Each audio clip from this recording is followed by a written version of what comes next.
December 2025. While you're absorbing this information, a significant disconnect exists, not because of intentional deception, but due to a deliberate oversight of the underlying calculations. While assurances are being made that all is well, 14 distinct metrics are signaling critical danger.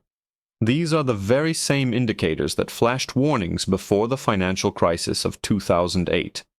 They are the same signals that preceded the collapse of the dot-com bubble in 2000.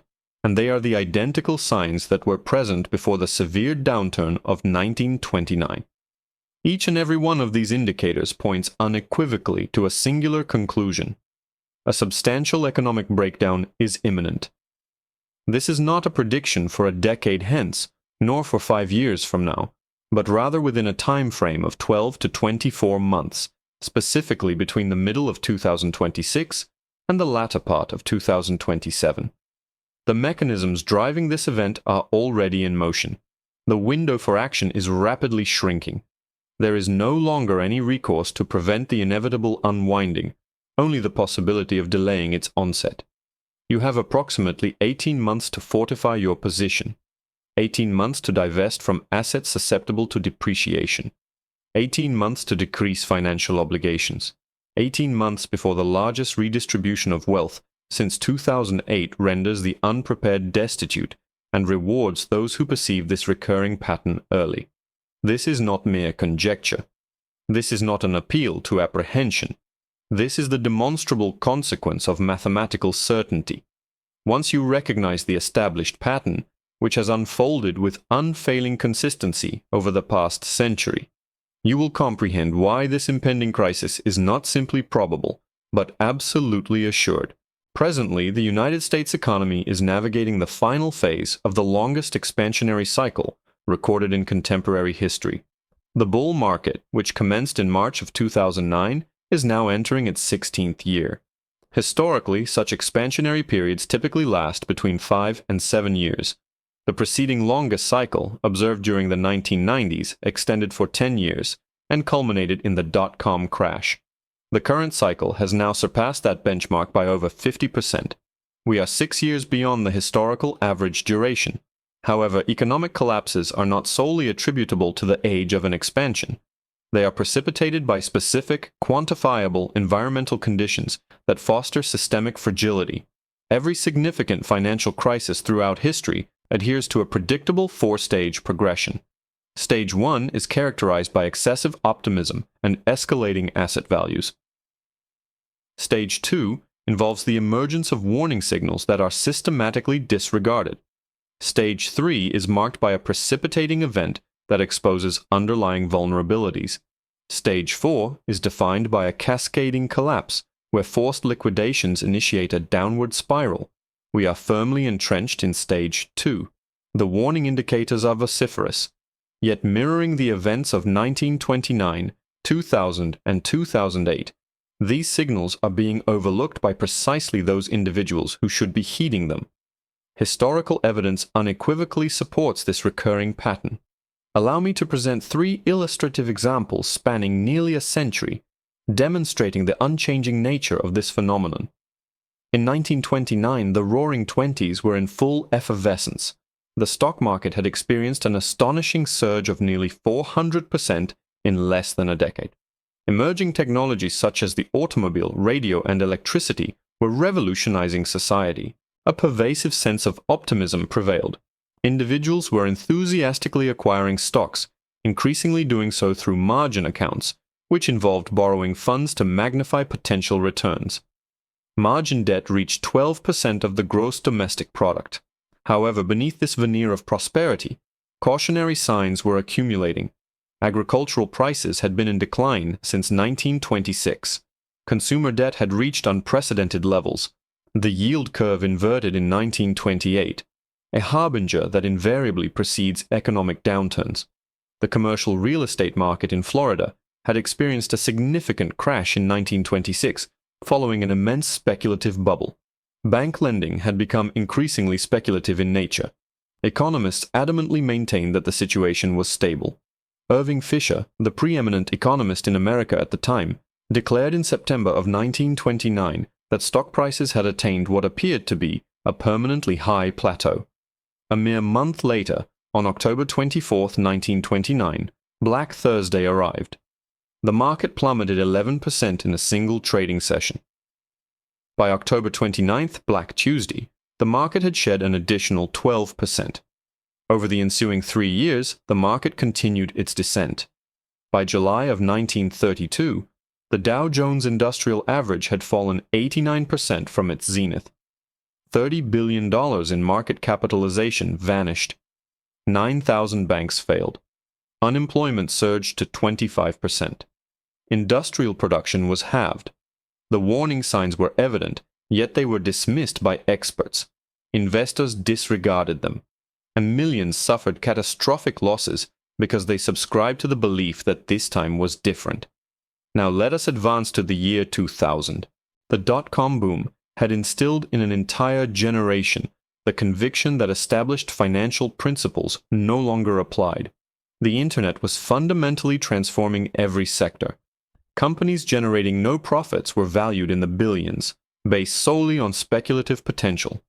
The Nasdaq index had soared 400% in just 5 years, climbing from 1,000 in 1995 to over 5,000 by March of 2000. Day traders were abandoning their employment to focus exclusively on trading.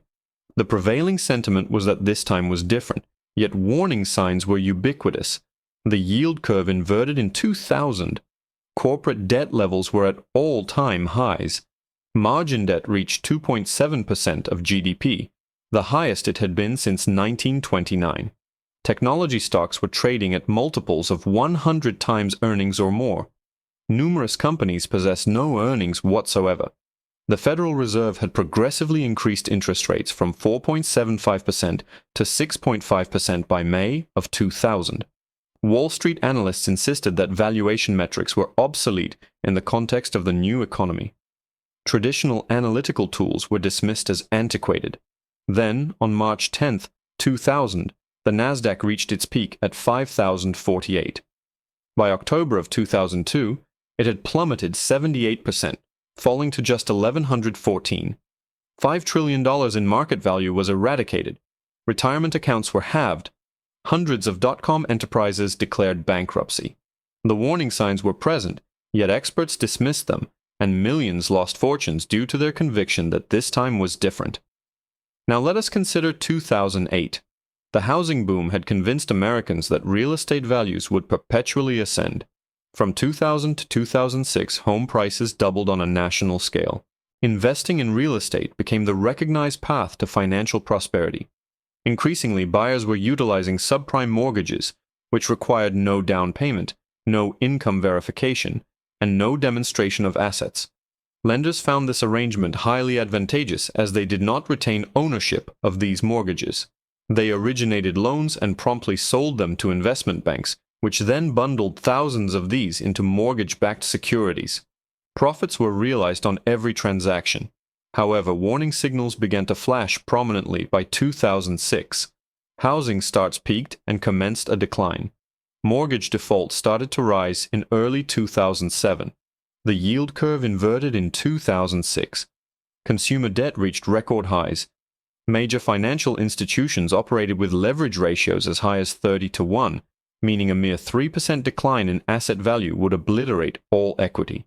Ben Bernanke, at the time, stated in 2007 that subprime issues would be contained. Treasury Secretary Hank Paulson asserted that the financial system remained sound. They were mistaken. Then, on September 15, 2008, Lehman Brothers declared bankruptcy, triggering a catastrophic collapse. Credit markets froze. The S&P 500 index fell 57% from its peak to its trough. $11 trillion in household wealth was destroyed. Unemployment spiked to 10%. Nearly 9 million jobs were lost. The warning signs were apparent. Experts dismissed them, and millions lost everything. 3 economic collapses, spanning 3 distinct decades, yet the underlying pattern remained consistent. Excessive valuations, readily available credit, escalating debt, and warning indicators flashing red. Experts consistently asserted that this time was different, leading to the eventual collapse. Now, Let us examine the present situation in December of 2025. The total valuation of the United States stock market approximates $60 trillion, while the U.S. gross domestic product stands at about $26 trillion. This places the Buffett indicator at approximately 230%. The historical average for this metric is 100%. The indicator reached a peak of 148% in 2000, preceding the dot-com crash. It peaked at 105% in 2007, before the 2008 crisis. Today we stand at 230%. This represents the most overvalued market ever recorded. The Shiller-Cape ratio is currently near 39. The historical average for this ratio is 17. The ratio peaked at 44 in December of 1999, prior to the dot-com collapse. It peaked at 27 in October of 2007, before the 2008 crisis. We are now at 39. Stocks are trading at more than double their historical fair value. Margin debt remains near historic highs, approximating $800 billion, or close to 3% of GDP. There have been only 3 prior instances where margin debt reached these elevated levels: 1929, 2000, and 2007. Every single one of these preceded a significant market crash. When stock prices decline, brokerage firms issue margin calls, compelling investors to sell their holdings. This forced selling further depresses prices, triggering additional margin calls and initiating a vicious cycle. Corporate debt has escalated to approximately $14 trillion, representing nearly 50% of GDP. The historical average for this figure hovers around 35%. A substantial portion of today's corporate debt was issued between the years 2020 and 2021 at interest rates of 2 or 3%. This debt is now maturing and must be refinanced at rates of 5 to 6%, effectively doubling or tripling interest expenses. A company previously paying $60 million annually in interest will now face an expense of $180 million, an increase of $120 million. This represents an additional cost borne directly by earnings. Stock prices must consequently adjust downward, but this adjustment has not yet occurred. Commercial real estate continues its deterioration. Office vacancy rates persist between 20 and 30%. Property values have declined by 40 to 60% from their peaks in 2021. A building valued at $200 million in 2021 might now be worth only $100 million, yet it carries a mortgage of $150 million. This property is underwater by $50 million. Approximately $1.5 trillion in commercial real estate loans are scheduled to mature between now and 2027. Upon maturity, borrowers are obligated to refinance or repay these loans. Banks are unwilling to refinance properties that are underwater. This will inevitably lead to defaults. These defaults will disproportionately impact regional banks. Regional banks remain dangerously exposed, notwithstanding the bailouts in 2023. Between March and May of 2023, 3 major banks collapsed: Silicon Valley Bank, Signature Bank, and First Republic. The failures were only halted due to emergency lending interventions by the Federal Reserve. However, the fundamental issues underlying these collapses were not resolved. Regional banks hold approximately $1.3 trillion in commercial real estate loans that are at risk of default. As losses are recognized, bank capital will be depleted, triggering further failures and bank runs. This scenario is precisely what transpired in 2008. Consumer debt now exceeds $18 trillion. Credit card debt surpasses $1.2 trillion, with average interest rates nearing 22%. Auto loan debt is over $1.6 trillion. Student loan debt remains around $1.77 trillion. Delinquency rates are increasing across all categories. Credit card delinquencies have risen from 2.1% in 2021 to over 3.2% by late 2025. When consumers are excessively leveraged and delinquency rates climb, lenders tighten credit availability, and consumers reduce their spending. Both of these factors curtail economic activity and accelerate the onset of recession. The personal savings rate has plummeted from 16% during the COVID stimulus period to approximately 4% by late 2025. The historical average for this rate is 9%. American households possess no substantial financial safety net. When layoffs occur, they lack the reserves to weather the storm. They immediately fall behind on debt payments, default, and cease spending, thereby dramatically accelerating the recessionary impact.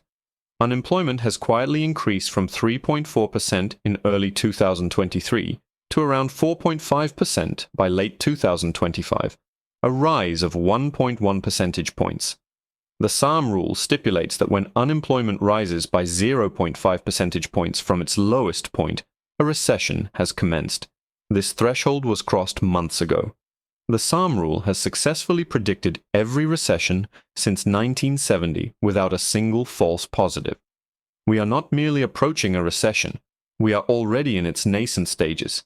Manufacturing has remained in a state of contraction for the majority of the past 2 years. The ISM Manufacturing Index has been below 50 for most months since early 2023. Manufacturing recessions typically precede broader economic downturns by 6 to 12 months. This indicator signals that a recession is already underway. Leading economic indicators have declined for over 20 consecutive months through late 2025, representing the longest sustained decline since the 2007-2008 period. The leading economic index is designed to forecast recessions 6 to 12 months in advance. 20 consecutive months of decline emphatically indicates that a recession is imminent, yet market valuations remain near all-time highs. The Federal Reserve is in an untenable position. After raising interest rates from 0 to 5.5%, they have subsequently reduced them to around 4.5% by late 2025. If they lower rates too aggressively, inflation will accelerate. If they maintain elevated rates, they risk triggering the underlying recession. There is no viable path to avoid economic hardship. The Federal Reserve is managing the timing of the inevitable downturn, not preventing it. Geopolitical risks remain elevated, encompassing tensions between the United States and China over Taiwan, the conflict in Ukraine, and regional conflicts in the Middle East. Any of these could escalate into a shock that cascades through the financial system. In an over-leveraged system with extreme valuations, any shock can serve as the catalyst. The specific trigger is immaterial. The system itself is inherently fragile. These 14 indicators are not predictions. They represent current, observable conditions. They are facts, and all 14 are concurrently signaling critical danger. Based on historical patterns, a clear timeline emerges. Through the first quarter of 2026, markets are expected to remain elevated, with optimism persisting despite mounting evidence of weakness. Corporate earnings will likely fall short of expectations. Defaults will increase in both commercial real estate and corporate debt sectors. By the second quarter of 2026, financial stress will become evident. A triggering event will occur, which could manifest as a major corporate bankruptcy, a significant bank failure, a geopolitical shock, or a collapse in derivative markets. Credit markets will tighten, and stock prices will decline by 15 to 20%. Forced selling will commence. By the third quarter of 2026, the cascade will accelerate. The S&P 500 index will fall an additional 20 to 25%, resulting in an overall decline of 35 to 45% from its peak. Hedge funds will face insolvency, and retail investors will panic, leading to widespread selling. Unemployment will surge towards 7%, and consumer spending will collapse. By the fourth quarter of 2026, the market is projected to reach its nadir. The S&P 500 is expected to fall to a range between 2,700 and 3,500, a decline of 50 to 60%. Trillions of dollars in wealth will be destroyed. Unemployment will peak between 8 and 9%. The Federal Reserve will have reduced interest rates to zero and reinstituted quantitative easing measures. The market crash will have run its course. In 2027, a gradual recovery will commence. Early investors who prudently preserved their capital will achieve extraordinary returns, while the majority who ignored warnings and sold at or near the bottom will never fully recover. Their retirement plans will be irrevocably compromised. This is not an educated guess. It is a matter of mathematical certainty. The S&P 500 is currently trading at 6,900. The historical average CAPE ratio is 17. The current ratio stands at 39. For valuations to revert to their historical average, stock prices must decline by 56%, from 6,900 to approximately 3,000. Valuations invariably revert to the mean, always. The Buffett indicator is at 230% of GDP. The historical average is 100%. For this indicator to return to its average, the market capitalization must decrease by 57%, from roughly $60 trillion to $26 trillion. Corporate debt servicing costs are escalating dramatically as low-interest debt is refinanced at triple the prior rates. This represents hundreds of billions of dollars in additional annual interest expense. These funds must be diverted from corporate earnings, which in turn necessitates a reduction in earnings. Lower earnings mandate lower stock prices. Commercial real estate loans totaling $1.5 trillion are set to mature over the next 24 months. Properties are currently valued between 40 and 60% less than the outstanding loan amounts. Expected losses in this sector are projected to exceed $600 billion. Banks will face insolvency or require governmental bailouts. This is not speculative, it is elementary arithmetic.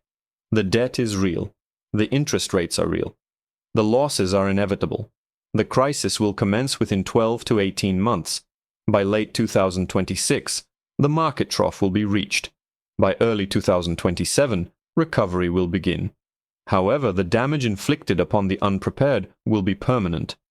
The disparity between those who are financially devastated and those who weather the storm is not a function of intelligence, but of preparation. It hinges on recognizing the pattern before its full manifestation. You have approximately 18 months. In January of 2008, the S&P 500 stood at 1,410. Astute investors reduced their equity exposure, increased cash holdings, and allocated funds to treasuries and gold. By March of 2009, the market had fallen to 680, a decline of 51%. Those who had prepared in early 2008 preserved their capital and were positioned to purchase assets at the market bottom. Those who heeded the optimists lost half of their wealth. If you had been informed in January of 2008 that a market crash was 9 months away, would you have taken action? You are currently being informed that a crash is between 12 and 18 months away. The warning indicators are more pronounced than they were in 2008. The valuations are more extreme. The debt levels are higher. Act accordingly. The economic collapse is approaching with mathematical certainty. The same 14 indicators that accurately predicted every major downturn since 1929 are now simultaneously flashing red. The current valuations are unsustainable. The debt load is unmanageable. The financial system is over-leveraged. When it finally breaks, the unwinding will be swift, severe, and unforgiving. You have 18 months to prepare, 18 months to mitigate risk, 18 months to build substantial cash reserves. 18 months. The period between 2008 and today will be defined by how well individuals prepare for this impending crisis. The established pattern is evident. The timeline is set. The economic collapse is inevitable. The sole question is whether you will be ready. If this analysis has illuminated the 14 flashing red warning signs for you, and if you comprehend the mathematical impossibility of current valuations persisting, and if you recognize the historical pattern repeating itself, then act now. You have 18 months remaining. The window of opportunity is rapidly closing. This information is not presented as financial advice, but rather as research data, illustrating a pattern that has recurred for over a century and is presently unfolding once again. Understanding this pattern is the crucial initial step toward navigating what is to come.